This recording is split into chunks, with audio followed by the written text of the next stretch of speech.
Hello and WhatsApp guys, स्वागत है आपका मेरे यूट्यूब चैनल में। तो आज मैं आपके लिए लेकर आया हूं एनास्टोमोसिस अराउंड स्कैपुला, जो कि अपर लिम्ब का टॉपिक है। तो हम सबसे पहले ये जानेंगे कि एनास्टोमोसिस होता क्या है। तो ये आपको फिगर दिख रहा होगा जिसमें ये स्कैपुला बोन है और ये सब कुछ आर्टरीज है, ये आपको दिख रहा होगा। तो हम ये देखेंगे कि अगर सपोज कीजिए, मान लीजिए ये एक्सिलरी आर्टरी है, मतलब सब क्लेवियन की फर्दर ऑन एक्सिलरी आर्टरी। यहाँ पे अगर कहीं पे ब्लॉक आ जाता है, एज्यूम कीजिए कि अगर यहाँ पे ब्लॉक आ जाए, तो ये वाला पोर्शन है, मतलब कि फर्दर ऑन एक्सिलरी आर्टरी से ब्रेकियल आर्टरी कहीं पर भी ब्लड फ्लो नहीं होगा, मतलब कि ब्लड फ्लो स्टॉप हो जाएगा अगर यहाँ पे ब्लॉक आ जाता है। तो अगर ये ब्लड यहाँ से सब क्लेवियन आर्टरी में आया और उसकी ब्रांचेस में जाए, और ये जो आर्टरी है वो एनास्टोमोसिस में रोल प्ले कर रही है ये वाली आर्टरी के साथ, तो ब्लड फ्लो होके टुवर्ड्स फिर से डेथ फ्लो में भी आएगा और ये जो ब्लॉक है उसको रिमूव भी कर सकता है। और ये जो पोर्शंस है जहां ब्लड फ्लो नहीं हो रहा था, नीचे वाले सारे पोर्शंस में ब्लड सप्लाई भी कर सकता है। इसीलिए एनास्टोमोसिस इंपॉर्टेंट है। तो एनास्टोमोसिस अराउंड स्कैपुला ये वाले वीडियो में हम देखेंगे कि कहाँ पे एनास्टोमोसिस हो रहा है, कौन कौन सी आर्टरीज रोल प्ले कर रही है एनास्टोमोसिस के लिए। तो बिना किसी टाइम वेस्ट किए शुरू करते हैं। तो आपको कुछ दिख रहा होगा कि ये स्क्रीन पे कुछ बड़ा सा डायग्राम है। तो स्कैपुला पे ये जो है व्हाइट कलर का मैंने बोन बनाया है, वो है स्कैपुला। उसकी दो जगह पे एनास्टोमोसिस होती है, एक उसकी बॉडी पर और एक उसकी एक्रोमियल प्रोसेस पर। तो सबसे पहले हम देखेंगे anastomosis around the body of scapula. तो बॉडी पे क्या होगा कि आप ये देख पा रहे होंगे कि ये एक सब क्लेवियन आर्टरी है जो कि एक्सिलरी आर्टरी में फर्दर ऑन कन्वर्ट होगी और पूरे अपर लिम्ब को सप्लाई करेगी। तो ये जो सब क्लेवियन आर्टरी है उसकी एक्चुअली तीन ब्रांचेस होती है, और तीन ब्रांचेस में से एक ब्रांच है जिसका नाम है थायरो सर्वाइकल आर्टरी।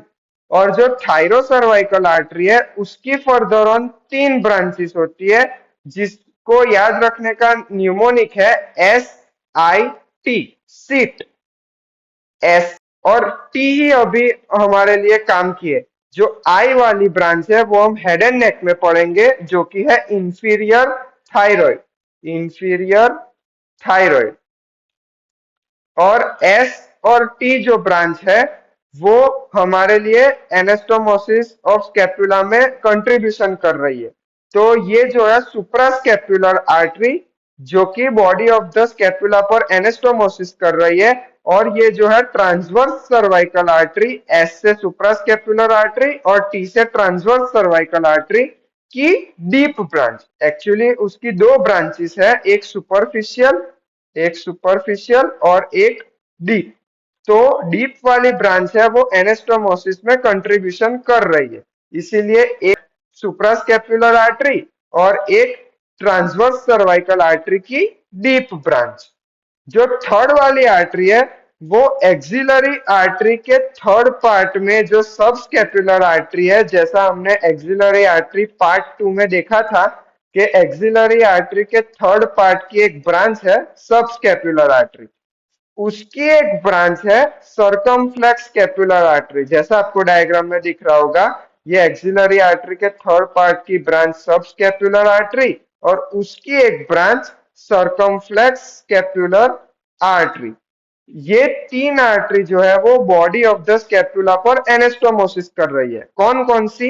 एक सुप्रास्कैपुलर आर्टरी, एक deep branch of transverse cervical artery और एक सर्कमफ्लेक्स स्कैपुलर आर्टरी, जो कि सब स्कैपुलर आर्टरी की ब्रांच है। तो अब हम इसे 3D में भी देख लेते हैं कि ये जो तीन ब्रांचेस है वो कैसे बॉडी ऑफ द स्कैपुला पे एनास्टोमोसिस कर रही है। तो ये आपको दिख रहा होगा जैसे कि ये वाली जो आर्टरी है वो है सब स्कैपुलर, ये वाली जो आर्टरी वो है सब स्कैपुलर, उसकी ब्रांच सर्कमफ्लेक्स स्कैपुलर आर्टरी। फिर ये वाली जो आर्टरी है वो सुप्रास्कैपुलर आर्टरी, तो मैं आपको दिखा देता हूं। ये वाली जो आर्टरी है वो है सुप्रास्कैपुलर आर्टरी और ये वाली जो आर्टरी है वो ट्रांसवर्स सर्वाइकल आर्टरी। ये आप देख पा रहे होंगे, ये है जो ट्रांसवर्स सर्वाइकल आर्टरी। तो ये 3 आर्टरी ऐसे बॉडी ऑफ द स्कैपुला पे आएंगी पोस्टीरियर साइड से और यहाँ पे कंट्रीब्यूट करेगी एनास्टोमोसिस में। जैसा आप देख पा रहे होंगे, मैं आपको ड्रॉ करके दिखाता हूँ। ये वाली जो है वो सर्कमफ्लेक्स स्कैपुलर आर्टरी है, जो कि सब स्कैपुलर आर्टरी की ब्रांच है। ये वाली जो आर्टरीज है वो सुप्रास्कैपुलर आर्टरी है, ये वाली, ये सब। और ये वाली जो है वो deep branch of transverse cervical artery है और ये ऐसे यहाँ पे एनास्टोमोसिस कर रही है। तो ये 3 आर्टरी ऐसे एक दूसरे के साथ एनास्टोमोसिस में रोल प्ले कर रही है। तो अब हम देखते हैं कि दूसरी कौन सी जगह ऑफ स्कैपुला पे एनास्टोमोसिस हो रहा है। तो दूसरी ये जगह है कि acromial process of the scapula. यहाँ पर भी 3 आर्टरी की ब्रांचेस है, कुछ ना कुछ के एनास्टोमोसिस में रोल प्ले कर रही है। सबसे पहली जो है एक्रोमियल आर्टरी, जो कि थोरेको एक्रोमियल आर्टरी की ब्रांच है। थोरेको acromial artery second part of axillary artery की ब्रांच है। जैसा हमने एक्सिलरी आर्टरी के ब्रांचेस वाले मतलब के पार्ट 2 वीडियो में देखा था। थोरेको एक्रोमियल आर्टरी की एक्रोमियल ब्रांच, जो कि एक्रोमियल आर्टरी है, वो acromial process of the scapula पे एनास्टोमोसिस में कंट्रीब्यूशन देंगी। फिर जो है एक पोस्टीरियर सर्कमफ्लेक्स ह्यूमरल आर्टरी, जो कि एक्सिलरी आर्टरी के थर्ड पार्ट की ब्रांच है, जैसा हमने एक्सिलरी आर्टरी ब्रांचेस के वीडियो में देखा था।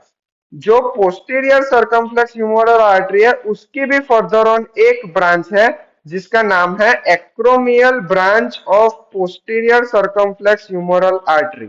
Acromial branch of posterior circumflex humeral artery. और जो थर्ड वाली आर्टरी रहेगी वो है acromial branch of suprascapular artery. मतलब के कौन कौन सी 3 आर्टरी रहेगी? एक एक्रोमियल आर्टरी, जो कि थोरेको एक्रोमियल आर्टरी की ब्रांच है। एक acromial branch of posterior circumflex humeral artery और एक acromial branch of suprascapular artery. ये 3 आर्टरी जो है वो एनास्टोमोसिस में कंट्रीब्यूशन करेगी। तो हम इसे 3D में भी देख लेते हैं कि 3D में कैसे दिखेगा। तो ये जो है वो acromial process of the scapula है, उसमें ये पोस्टीरियर सर्कमफ्लेक्स ह्यूमरल आर्टरी की ये एक्रोमियल ब्रांचेस जो है वो एनास्टोमोसिस में रोल प्ले करेगी। सेकंड जो था वो था, ये जो है वो थोरेको एक्रोमियल आर्टरी है, उसकी एक्रोमियल ब्रांचेस जो है वो एक्रोमियल प्रोसेस में एनास्टोमोसिस में रोल प्ले करेगी। और जो है वो सुप्रास्कैपुलर आर्टरी, ये यहाँ से सुप्रास्कैपुलर आर्टरी जैसे आ रही है, उसकी ऐसे नीचे से ब्रांचेस आएगी और ऐसे एनास्टोमोसिस में हेल्प करेगी। तो एक्रोमियल प्रोसेस पे भी हमने एनास्टोमोसिस देख लिया, हमने बॉडी ऑफ द स्कैपुला पर भी एनास्टोमोसिस देख लिया। तो यही 2 जगह है जहाँ पे एनास्टोमोसिस ऑफ स्कैपुला होता है। तो बस आज के वीडियो के लिए इतना ही। अगर वीडियो पसंद आए तो लाइक, शेयर एंड सब्सक्राइब। मिलते हैं नेक्स्ट वीडियो में।